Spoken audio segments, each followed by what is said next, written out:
Over 50 years ago, humanity took its first steps on the moon during the Apollo missions.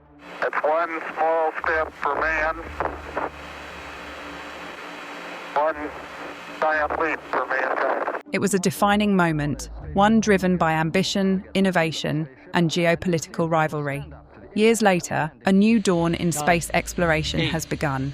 The Artemis program, NASA's bold initiative to return humans to the moon, has launched. Booster ignition. And this time round, is the mission here to stay?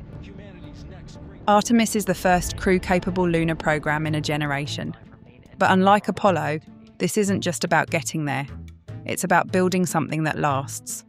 With new technologies, international partnerships, and plans for long-term infrastructure, Artemis aims to transform the moon from a destination into a base, a staging ground for deeper space exploration, a testing site for missions to Mars, and potentially a source of valuable resources. This new era of space exploration isn't happening in isolation. The United States, through NASA, is leading Artemis, alongside partners in Europe, Canada, and Japan. But another major player is moving fast. China has outlined its own plans for a lunar base, working with international allies and investing heavily in long-term moon exploration. The original space race was a contest between two superpowers, the US and the Soviet Union, now Russia. However, today's version is more complex. It's not just about who gets there first, but who stays, who builds, and who sets the rules.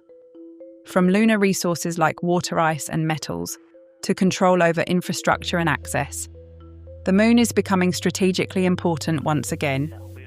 Under Donald Trump, space was reframed as a strategic priority, not just for exploration, but for maintaining American leadership on the world stage, underscored by the creation of the United States Space Force.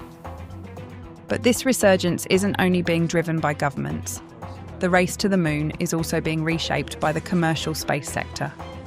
Over the past decade, private companies like SpaceX and Blue Origin have turned spaceflight into a competitive industry. Reusable rockets developed by SpaceX have lowered launch costs and changed how NASA thinks about long-term exploration.